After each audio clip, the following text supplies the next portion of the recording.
In the Arctic, a group of workers is excavating deep inside a frozen cave. Suddenly they find something stuck inside the ice, so they cut a big block to get it out and then a helicopter takes it to a lab. The scientists immediately send a fax to the excavation company, explaining there's been a very important archaeological discovery and requesting to stop the drilling. They also ask for a specialist to study whatever is inside the ice block. Sometime later, anthropologist Stanley arrives at the lab. He's a doctor familiar with the Arctic because he's been studying the history and culture of Eskimos. Stanley is introduced to Dr. Diane and the other scientists, who believe they've found some prehistoric animal. In 1898 the Russians found a mammoth with still viable cells, so they have high hopes for their discovery. Then the group uses a laser to very carefully cut the ice block layer by layer to avoid any damage to the creature. To their surprise, the being inside isn't an animal, it's actually a Neanderthal. Stanley analyzes his appearance and concludes he's a hunter who lived around 20 to 40,000 years ago. He wants to take a closer look, but Diane explains that their goal is to cut the caveman into pieces and send them to the best research centers in the world. Afterward the scientists thaw the caveman and take off his clothes and tools to start taking tissue samples. They also give him a bypass and monitor his brain using electrodes. The tests indicate that the Neanderthal cells and organs are in perfect condition, and Diane theorizes that ancient humans had cryoprotectants, which are special cells that prevent crystallization. While the tests continue, the scientists are shocked to suddenly notice some light brain activity coming from the Neanderthal. They decide to try to revive the man, so they intubate him and shock him with a defibrillator until they can detect a strong heartbeat. Once the caveman is stable, they remove the intubation and the Neanderthal begins to wake up. He is very confused by his surroundings, the noises, and the masked faces, so he immediately starts panicking. Stanley takes his mask and the caveman calms down when he sees a human face, allowing the others to put him to sleep with an injection. Afterward the group discusses the future of the caveman, already hoping for a Nobel. The Arctic team is trying to develop a cryoprotectant to freeze cancer patients and unfreeze them when humanity finds a cure. But now that they have the Neanderthal, they think they can find a way to freeze people to achieve immortality. Stanley disapproves of the idea, pointing out that humans shouldn't live forever and that the world is overpopulated. His concerns are ignored and the scientists agree that they won't tell the press for now because they don't want the Neanderthal to be turned into a celebrity. Then Stanley says that the caveman should first be studied in a natural environment, which would teach them more about prehistoric times. After lots of begging, he convinces the team to let him have 2 weeks to conduct his own research. Soon a special vivarium is set up and they put the Neanderthal inside. When he wakes up, he finds the environment familiar and begins going through his usual routine. He drinks juice from berries to deal with his thirst and chases a bird away from its nest to steal the eggs.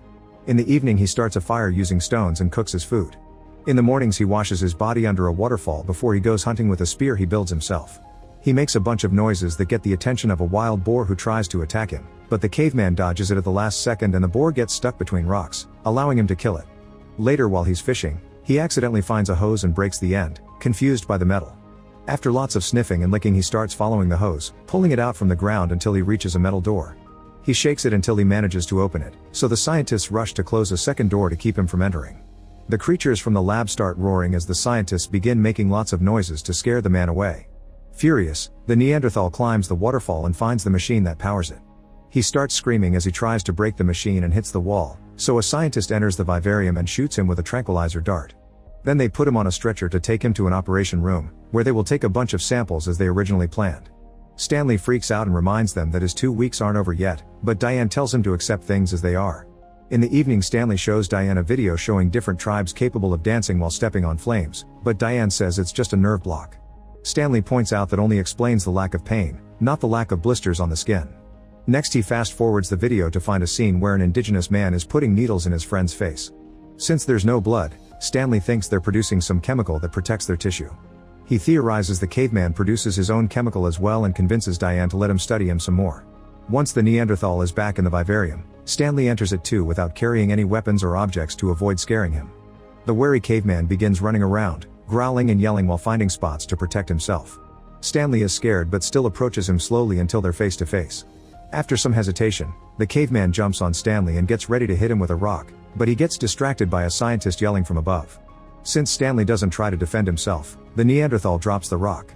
Then he takes a closer look at Stanley, noticing how different his body is from his own. The man puts his fingers in Stanley's mouth, pulls at his clothes, and squeezes his groin to confirm he's not missing certain parts. Stanley screams in pain and the Neanderthal backs off before introducing himself as Aru, which Stanley changes into Charlie. In return Stanley teaches him to say his name and even makes Charlie laugh. Noticing the scars on his chest Stanley asks about them and Charlie calls them Beta while pointing up. The shape of the scars and the gesturing makes Stanley think it means bird.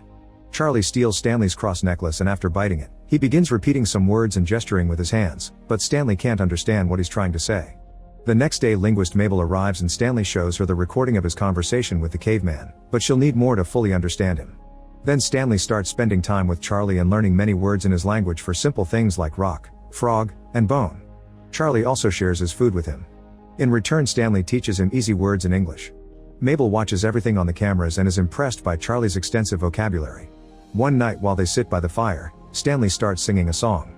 Charlie likes it and encourages him to keep going. While playing with the bones from his meal, Charlie makes some noises to happily sing along. Sometime later the scientists put Charlie to sleep again to take more samples and start a new experiment. He's put inside a special chamber at a very low temperature. Hopefully this will activate the cryoprotectants and make it easier for the scientists to extract them.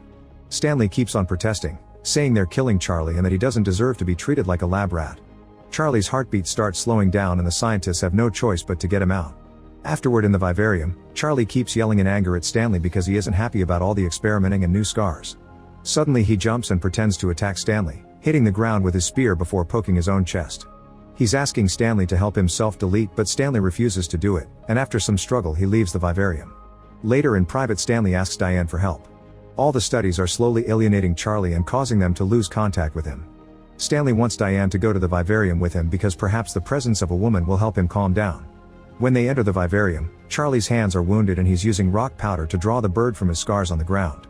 Diane is very nervous and gets scared when Charlie immediately runs to her for a better look. After some sniffing he shares his food with Diane, and she eats it not to offend him even though it's made of bugs. Then Charlie keeps on touching, being friendly at first but soon trying to look at her groin too. Stanley immediately stops him and the men yell at each other, so Stanley has to use the Neanderthal word for mind to make Charlie back off. Then Charlie brings some objects from his cave to exchange them for Diane, so Stanley has to turn him down. Looking at Diane puts Charlie in a sad mood and he repeats the same words over and over. When Mabel analyzes this, she thinks she's found Charlie's word for woman, but there's something else she can't quite understand. Stanley and Diane make Charlie explain the words and he does some drawings on the ground, revealing he used to have a wife and kids. He starts running around repeating those words and Diane realizes he's asking where his family is. The moment is interrupted when a helicopter appears above the facility. Since the ceiling is made of glass, Charlie sees it and freaks out. He starts climbing up the rocks while repeating Beta, his word for bird. The scientists immediately tell the helicopter to leave, but Charlie won't calm down. He climbs to the top of the vivarium and keeps screaming Beta at the ceiling. Sometime later Stanley visits a tribe of Eskimos and shares the words he heard from Charlie, which the group recognizes. Stanley rushes back to the lab to share his discovery with Diane. Beta refers to Sedna, the legend of a large bird that acts as God's messenger and carries people to heaven or hell depending on their behavior. He theorizes that Charlie's tribe went extinct when the magnetic pole flipped and killed all the animals in the area. Charlie probably felt it was a punishment from God and went on a dream walk, meaning he went out to find the bird and offer himself in exchange for the return of the animals. Charlie now thinks the helicopter is Sedna, so there's no way they'll calm him down. 34 hours later, Charlie is wearing all his clothes, tools, and various trinkets Stanley gave him the past few days. He also uses crushed berries as paint to decorate his skin. Charlie never stops chanting, obviously eagerly waiting for the return of his god. Whenever Stanley enters the vivarium, Charlie hides until he's gone, refusing to communicate. One afternoon, Charlie takes the stairs and after watching Stanley so many times, he knows he must press the button. He enters the lab and carefully sneaks around, making sure the scientist won't see him. When he reaches an empty corridor, he finds a mirror and starts growling at his own reflection. Thinking the other man is challenging him, Charlie breaks the mirror with his spear. Then he hears a voice in the speakers and runs through the corridor in fear until he reaches the room with all the lab animals. As he checks out the bird, the bear growls so Charlie keeps on moving. As he tries to take the next corridor, he crashes against the glass doors. He quickly tries again and the doors open automatically, allowing him to enter another room. At that moment he gets scared when he hears a vehicle moving, so he hides behind a copy machine. However, Charlie accidentally activates it and gets afraid again, so he runs. After getting startled by the elevator, he enters a lab and breaks a jar with acid, which slightly burns his hand. At that moment the scientists turn off the lights, causing Charlie to panic. He starts climbing on the furniture, only to keep slipping and breaking equipment. A scientist hears the noise and comes inside as he turns the lights back on. Charlie is startled again and immediately attacks, killing the man with his spear. Then Charlie begins running once more, going crazy when he suddenly hears the alarm. He crosses a random door and finds a tunnel that gets colder the further he goes. When he finds the fire exit, he quickly goes through it and finally makes it outside. He sees the helicopter and chases after it, so the pilot hits him with the skis to knock him out. The scientists finally show up and rescue Charlie, bringing him back inside. Moments later they look at the x-rays, which confirm Charlie has no broken bones or head injuries. The scientists are furious with Stanley, blaming his research for the death of their colleague. They announce the experiments are over and Charlie will be transferred to another facility. Stanley tries to explain Charlie will die if he's kept in a cage, but his concerns are ignored. Refusing to give up, he secretly makes a deal with the guy guarding the door. Soon Stanley enters the vivarium with a bunch of furs. Once Charlie is properly protected from the cold, Stanley takes him out for a walk. The scientists realize they're missing and go looking for them by following their footprints in the snow. As the duo keeps going, the ice shelves start falling and a crevasse suddenly opens in the ground, separating Stanley from Charlie.